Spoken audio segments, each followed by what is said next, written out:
we reflect about our fathers, and we recognize that the Father within us is what we're celebrating here today. And I think about the gift that my father gave me. He moved his beliefs into practice. He moved from professing beliefs into actually experiencing what he believed. And I saw this demonstrated every morning at about 7 o'clock. For 15 minutes, my dad would sit with his affirmations from Daily Word and from Silent Unity, and he would read his daily word, he would read his affirmations and go into meditation for that period of time. And that happened every single morning throughout my childhood. He never missed a day. And then at some point in the afternoon, he would take a break in his hardware store when the customers got a little bit light. My grandmother could take over, and he would go into the back and do the same thing again, go into his meditation time. Now, how do we move from belief to practice? How do we move what we think we believe into truly an experience? Well, often it takes pushing the reset button. Many of us have read about near-death experiences, and there's more and more near-death experience stories all the time, and the reason why isn't because people are getting more spiritual. It's simply because there are more people being resuscitated in hospitals. The medical community has grown to the point in terms of its technology where they're able to take people who have died on the operating table and to bring them back to life, and they come back like spelunkers who've gone down into a deep cave, and they can come back and tell us about what they've seen and what they've experienced. And the one thing that's happened to these people is their cherished beliefs, the ones that they were holding on to, the religious beliefs perhaps, somehow just get subsumed and melded into the oneness that they experience in that light that occurs in the near-death experience. One study showed, among other things, the belief systems completely changed from before and after. One study showed that the average American, only 20 to 25% believe in reincarnation, but 70 to 75% of those who've had near-death experiences do. They've had an experience. You can't argue with the experience. When I have had spiritual experiences and people have argued with me about it, I just said, there's only two possible explanations. I had the experience. So either I'm delusional or I really had the real experience. I prefer the latter. What Einstein say, the elegant explanation is usually the true one, and that's the simplest one.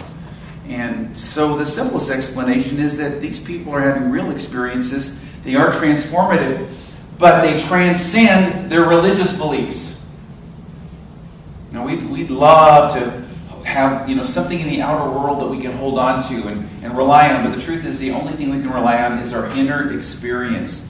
And there's something we innately know to be true. Pope Francis got in trouble with that a couple weeks ago. You probably heard about it. Somebody was asking him some questions, and he was off script, and they asked about atheists and the afterlife, and he said, I believe I'm going to meet the atheist there who will travel the road of good deeds.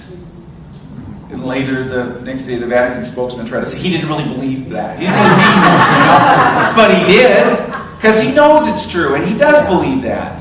Everybody knows that's true. It's not what you believe, it's what you experience. I was a mass of beliefs. I had a certain script and agenda that I was following in my life, and then it all got blown up. I was sitting outside of the gates of Unity Village. The year was 1998. And I was sitting in the car with Jane Elizabeth Hart, who's going to be our guest speaker next week, and I hope you do come. And she turned to me and she said, "What do you want, Greg?" And I said, "What do you mean, what do I want?" "What do you want?" I said, "You mean like out of life?" "What do you want, Greg?" I said, "Well, I guess I want to serve God." "Don't you think you ought to get to know God first?" And I thought to myself, wait a minute, I've been doing this stuff for 18 years. I've been a Unity minister. I've been teaching people about this stuff. Now, what do you mean? Don't I think I have to know God first? And then I realized, did I really? Had I really had the experience? Beliefs are not transformative, not compared to the desire of your heart. What is the desire of your heart? The desire of your heart is what's going to determine what your reality is, what your future is. Beliefs are necessary, but beliefs are only the raft that you use to travel across the river, and once you're done with the raft, what do? You let it go. Beliefs are like the ladder you use to climb up higher, but once you're done with the ladder, what do? You let it go. You're looking for some outer belief to save you, it's not going to save you.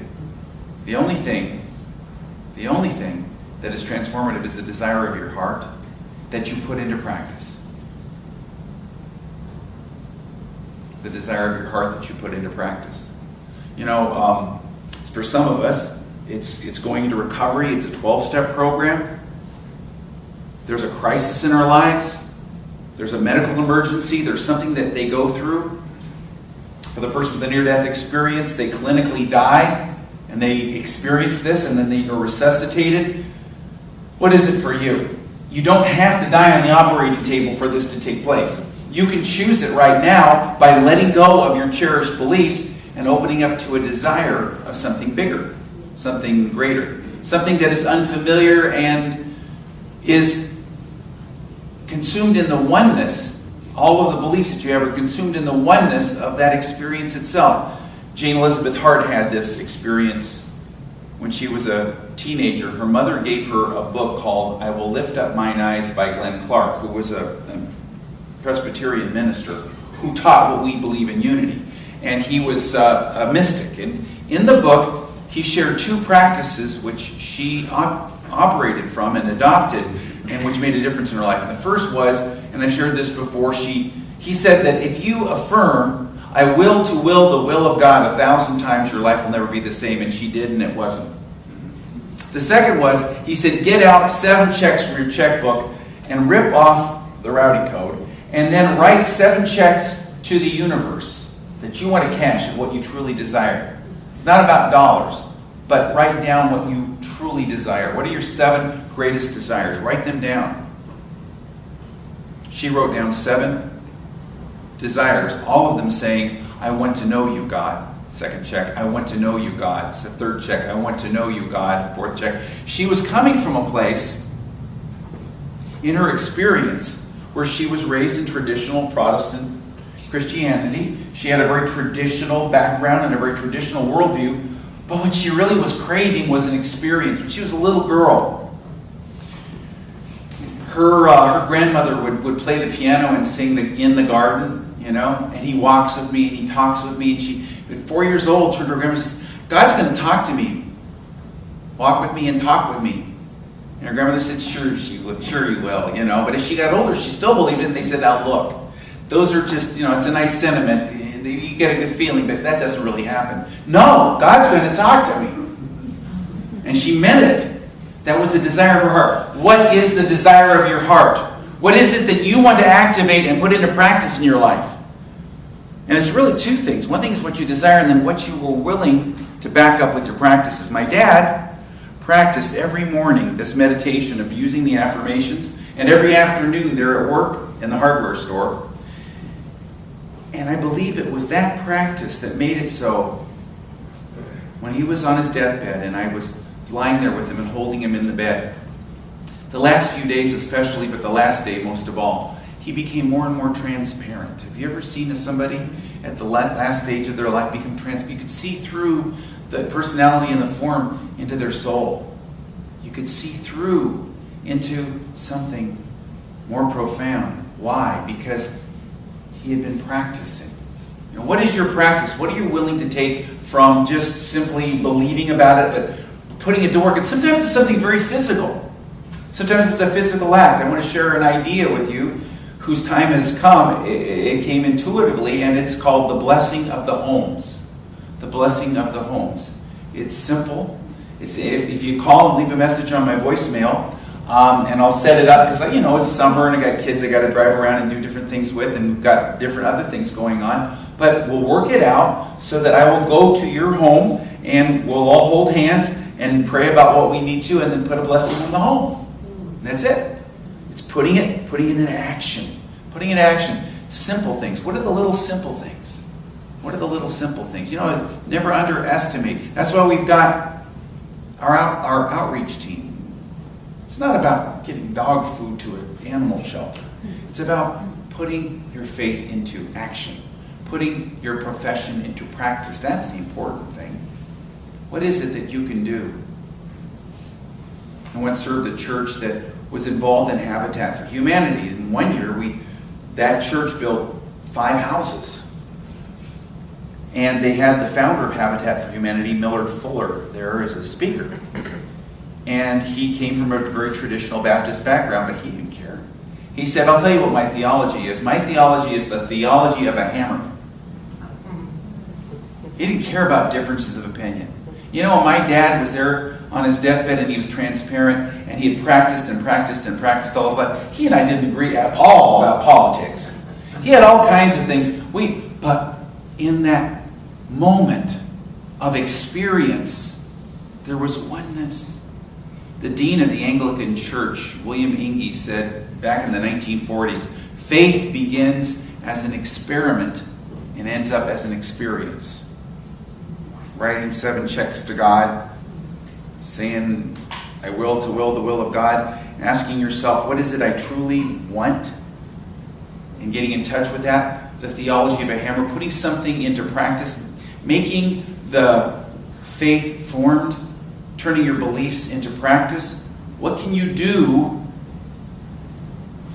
What can you do both inwardly and outwardly to take responsibility, personal responsibility for your own life and your own growth and your own spiritual awakening, and stop making it about all this out here?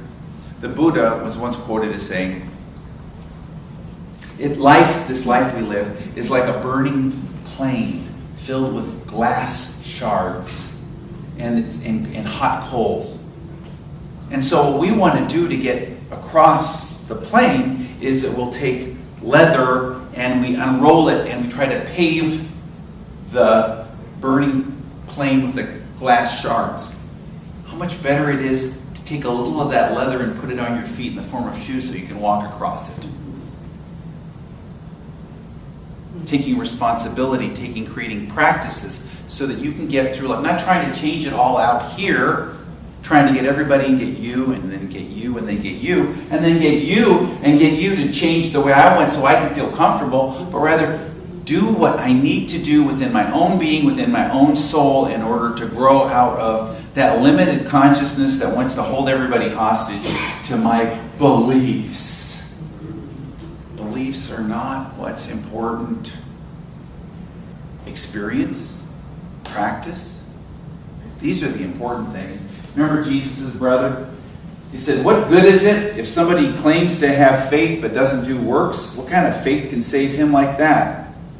If somebody lacks adequate clothing or is in need of food, and you say to him, go in peace, stay warm, eat well, but you don't give him what they need on the body level, what good is that? In the same way, faith without works is dead. How do you put faith into action? What can you do? Realize that there is nobody else that's going to do it. Mary Wessel, I want to talk to you about Mary Wessel, the Unity minister, who I met when she was in her late 90s. She died when she was 108.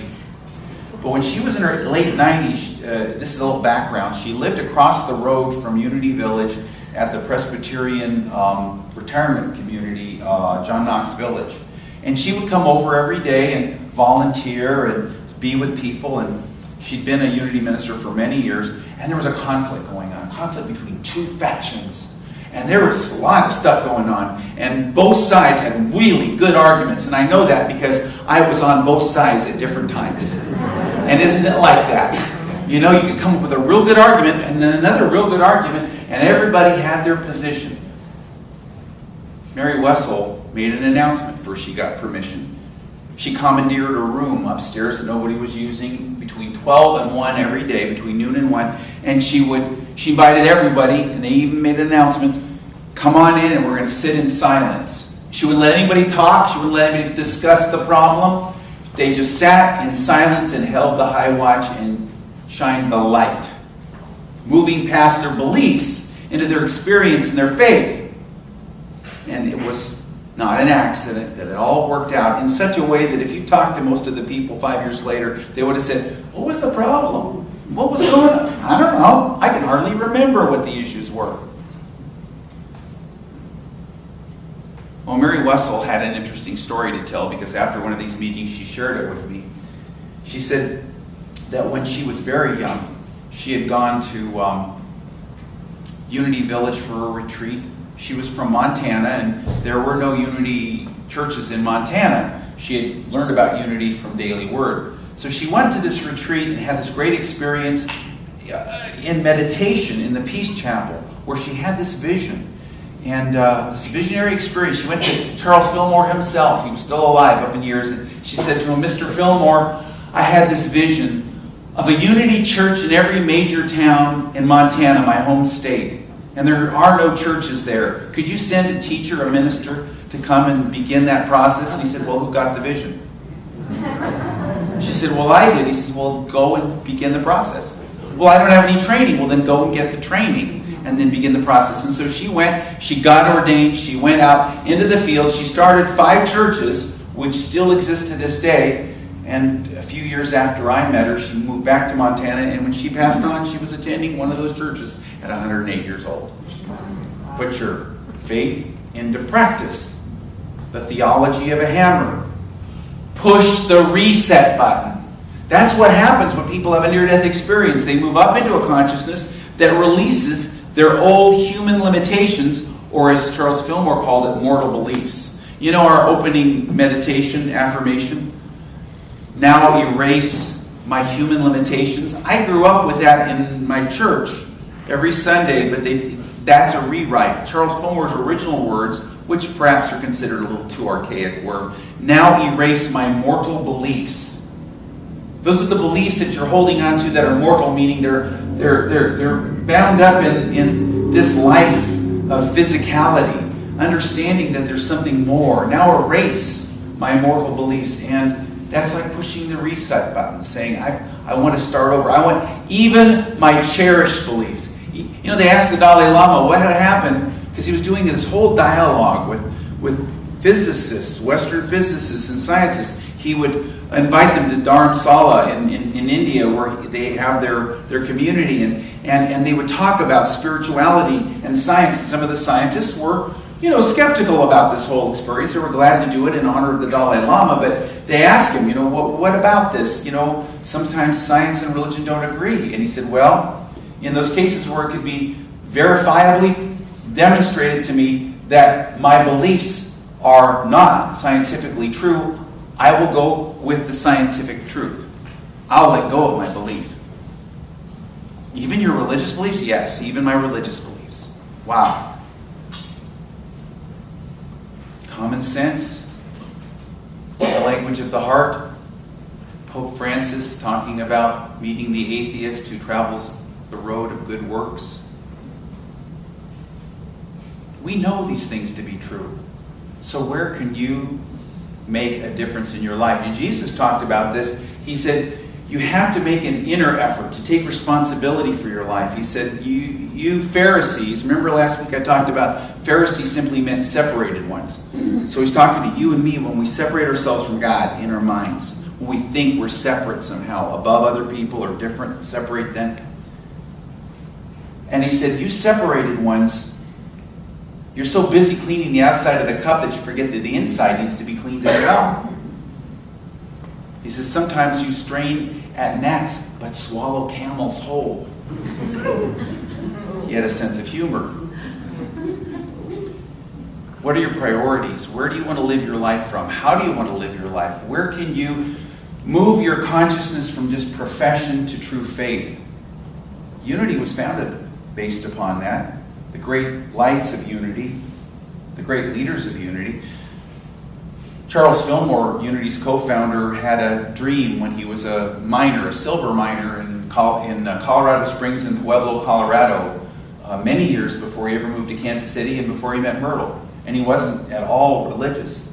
But he had a dream in which some angelic being led him through the streets of some place he'd never been before, and he was told in the dream, this is Kansas City and you're going to do your great life's work here. He'd forgotten all about the dream, and then many years later, after he and Myrtle had become married, they moved to Kansas City. She'd had her healing of her illnesses, and he had made a killing in real estate at that point, and he then had another dream, and in the dream he was shown the same streets. Now it is time. Remember, in the dream he got this being telling him, remember that dream you had years ago? Now it's time to begin that work. It's time to take what you profess and put it to work. It's time to practice what you believe. And right after that, after he had his healing, after he began his process, they went through some pretty tough times. But the beginning of it was written about by Charles Fillmore many years later. He said, I noticed that all the teachers and the writers talked a great deal about the omnipresent, omniscient God who is spirit and accessible to everyone. So I said to myself, in this Babel I will go to headquarters, and if I am spirit, and this God they're talking so much about is spirit, we can somehow communicate, or this whole thing is a fraud. I then commenced sitting in the silence every night at a certain hour and tried to get in touch with God. There was no enthusiasm about it at first, no soul desire, but a cold, calculating business method. I was there on time every night, and I tried in every conceivable way to realize that my mind was in touch with the Supreme Mind. In this cold, intellectual attitude, one can easily understand why I did not seem to get any conscious result, but I kept after it month by month, mentally affirming words that other people told me would lead the way, until it got to be a habit, and I rather enjoyed it. Then he began to notice he started having a different kind of dreams that gave him guidance. First of all, in a place that he really noticed and cared about it, in his real estate business. And he began to follow some of these leadings that would happen in his dreams, and good things would happen. And as time went on, he realized this was the result of his sitting and going to headquarters. At first, he had no experience in the meditation session. You know, every Tuesday night, between 10 and 20 people join in this room, and we go into silent meditation. It's open to everyone at 6 o'clock, Tuesday night. Sit in silence. Yeah, I don't know how to meditate. You sit in that consciousness in that room, and the room will meditate you. It'll float you up. But whatever you could do, my dad sat there with his little affirmations. What can you do to make your professed faith real for you? James Dillard Freeman, who later in his life penned the words, "Let there be peace on earth and let it begin with me," the prayer for protection that we say at the end of our services, so many things in unity. He once shared with me that when he first met the Fillmores, when he was in his late teens and early 20s, he said, if they hadn't have found me, I would have been dead by the time I was 30. If they knew what I was doing when they first hired me, they wouldn't have had me around. Because he was raised in probably the most difficult circumstances you could imagine. But he put what he learned into practice of necessity, and it made a real difference in his life. And I remember one time he said to me, you know, the biggest problem facing the world today is ideals that are disconnected from human need. He told me that he learned that when he was young. His father was a leader in the American Communist Party. His sister was too. And it's not a put down for those people. They were the most functional people in his family. But he said that his dad would try to set him up with young communist girls who were cute because he was trying to convert him. And he says, but I never bought it because it was this ideal that wasn't connected to people and what they really needed. It was this abstract ideal. It wasn't practical. And he said that, he realized, he said that in his dad's home there were 3 pictures on the wall of every room. There was Marx, there was Lenin, and there was a third guy. He says, and I never did ask him who that was because I didn't want to hear about it. But then he went back to Kansas City and he met the Fillmores through his stepfather, and he began the process of growing and learning. But where can you take an ideal and take it out of the abstract where it could do a lot of damage and put it to work where it can make a difference in somebody's life? I put put a little sign next to my phone just saying, what does this soul need? Ask, what does this soul need? How can I meet the needs of a soul? Not their professed need, not what they think they want, but rather what their soul truly needs. There's a couple of ways that I do this, and this is going to sound a little strange to some people, but you can lift up into your higher self and just visualize their higher self and have a conversation. Say, what does this soul need? What does this person truly need from me right now? And you'll be surprised what you might receive. Or even if you don't, that's the beauty of it, even if, like Charles Fillmore in meditation, you don't seem to have any experience whatsoever, something will happen in a subtle way and you will be moved in a powerful direction. But it means setting the reset button. And the reset button is setting the reset button of the beliefs that you've been professing and holding to, even the religious beliefs, because let's face it, folks, the world is changing faster than religion can keep up. People are going to have a spiritual experience that's going to trump any religious belief system. As valuable as the raft may be to get across the river. And it's not to say that these things don't have meaning, but the person who comes back from the near-death experience, they may go back into the same faith community and worship, but they experience those words much different. One of them was saying, I looked at the stained glass windows in my church and I suddenly knew what they meant. Where in your heart can you shift from a professed belief into an experience? So here we go. We're going to shift. We're going to move into reset button time. We're going to, reboot our computer. Unplug it from the wall, plug it back in, and see what happens. Okay? I know you say, well, that's just my imagination. And that's all you got. God gave you a gift of imagination so you could do things like this. And it is powerful and transformative. So take a deep breath and let it go and set the reset button. Just say, I am willing to let go of all my cherished beliefs, all my mortal beliefs, the limited way of looking at things, even my desirable ones, even the ones that I thought worked so well. And I'm willing to have a new experience.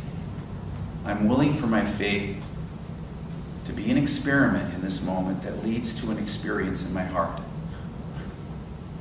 I'm willing that my faith move from something that I believe in to something that I can put into practice. And so I just take a moment to imagine what it would be like if I was already one with the all that we call God. How would I feel if my heart were open and flowing? How would I show up in my world if I were the pure embodiment of love that I am?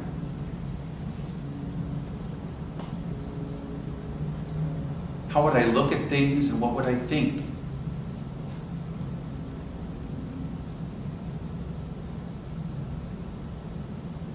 And now I lift up even higher beyond my own imagining.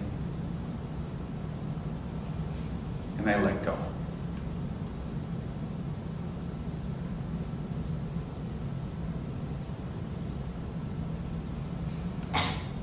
Thank you, God.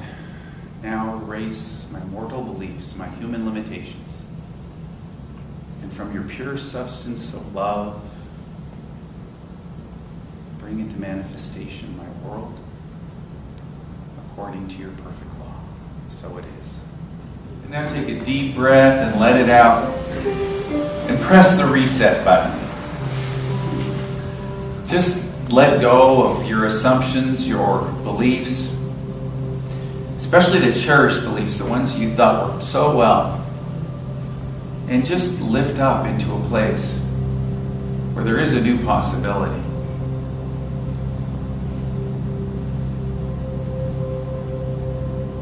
If I was already one with my answer, how would I feel? If my heart was open, how would things look to me?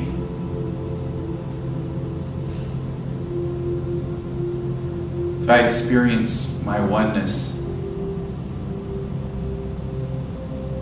how would my body be? What would be my posture? what would be my body sensations?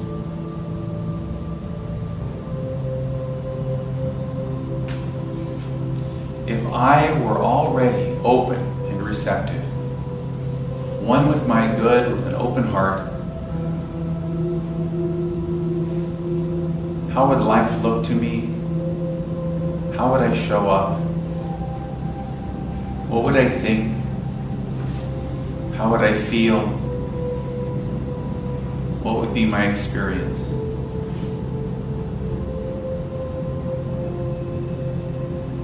I most assuredly would not be busy.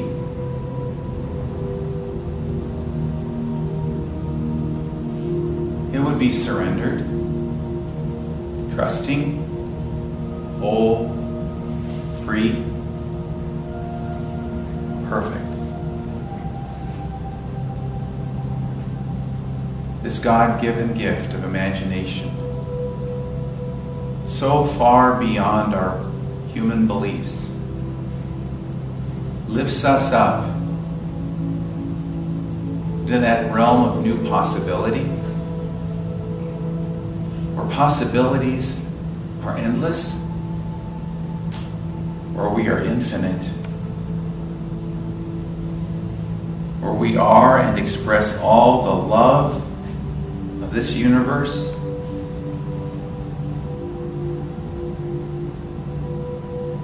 Where faith moves from being an experiment into an experience.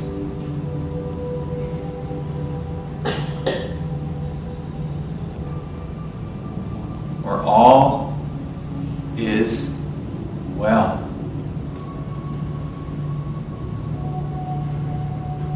Lift up on the wings of your imagination to that place of oneness, and let go and let drop all beliefs, all assumptions. Once again, press the reset button and move up into the realm of infinite possibility, where all is one and all is well.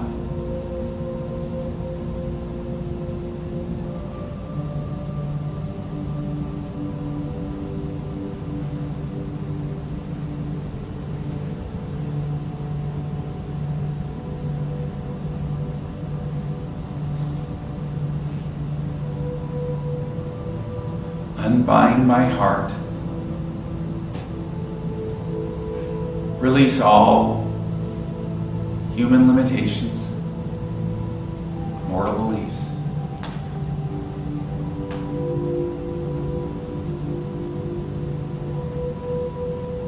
And from your pure substance of love, bring into manifestation my world according to your perfect law. Thank you, God, and so it is. Amen.